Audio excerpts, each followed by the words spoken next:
வணக்கம்.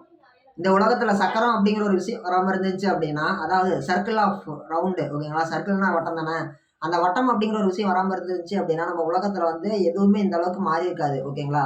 நீங்க கரண்ட் கண்டுபிடிச்சாலும் சரி, எது கண்டுபிடிச்சிருந்தாலும் சரி, சக்கரம் அப்படிங்கிற ஒரு விஷயம் நடக்காம இருந்துச்சு அப்படின்னா, இந்த உலகத்துல யாருமே எதையுமே முழுசா அச்சீவ் பண்ணியிருக்க முடியாது. நீங்க இங்கேருந்து ஒரு இடத்துக்கு போறீங்க அப்படின்னா, ஒரு சர்க்குலேஷன், டிரான்ஸ்போர்ட்டேஷன் அது வந்து நம்ம சக்கரம் அப்படிங்கக்கூடிய அந்த டயர் மூலியமா தான் பண்றோம். உண்மையாலுமே அந்த சக்கரத்தால தான் இந்த அளவுக்கு மாறி இருக்குதான்னு சொல்லி கேட்டீங்கன்னா, சர்க்கரம் அப்படிங்கக்கூடிய ஒரு வட்ட வடிவம் அப்படிங்கிறது மனிதனால உருவாக்கப்பட்டது அப்படிங்கிறது தான் நிதர்சனமான உண்மை. அதன் காரணமா தான் வந்து பார்த்தீங்கன்னா, நம்ம அத யூஸ் பண்றோம். யூஸ் பண்றதுனால வந்து பார்த்தீங்கன்னா, அது இல்லாத இடமே கிடையாது. நீங்க வந்து ஒரு ₹1,00,00,000 எப்படி நீங்க ₹1,00,00,000 ஒரு மிஷின் வாங்குனாலும் சரி, அதுல சக்கரம் அப்படிங்கிற அந்த உருண்டை வடிவம் இல்லாம, ஒரு கோள வடிவம் இல்லாம அது எதுவுமே நிறைவடையாது. சக்கரம் அப்படிங்கிறது வந்து பார்த்தீங்கன்னா, உலகத்துல யாராலயுமே எப்பயுமே பிரிக்க முடியாத ஒரு விஷயம். யாராலயுமே பிரிக்க முடியாது.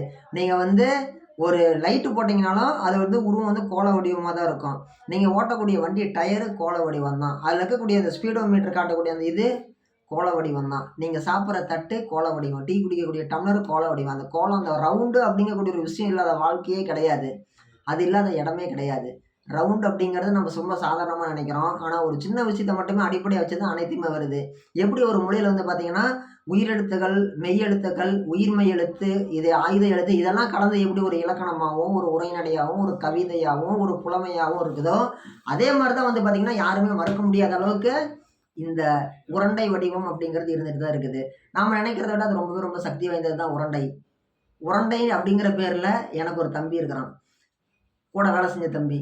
ரொம்ப ரொம்ப பழக்கம். ரொம்ப தங்கமான பையன். மனோஜ்ன்னு பேரு. சொந்த ஊர் ஆத்தூரு. இப்ப குடியிருக்கிறது நம்ம ஊர்ல தான் குடியிருக்கிறாங்க. ரொம்ப தங்கமான பையன். அண்ணன் தம்பி 2 பேரு. பெரியவன் பேரு சுபாஷு, சின்னவன் பேரு மனோஜு. கூப்பிடுறதே அவன நான் உருண்டை அப்படின்னு தான் கூப்பிடுவேன். ஆளுலாம் பாடி பில்டரு. பாடி பில்டரு பெரிய ஆளு. ஆனா நான் அவன உருண்டைன்னு தான் கூப்பிடுவேன் செல்லமா. எவ்வளோ கூட்டம் இருந்தாலும் சரி, உருண்டா அப்படின்னா அவன் டக்குன்னு அண்ணா, அண்ணா, என்னண்ணா? ரொம்ப தங்கமான பையன். உருண்டை அப்படிங்கிற பேர்ல உங்களுக்கு யாரோ ஃப்ரெண்ட் இருக்கிறாங்களா?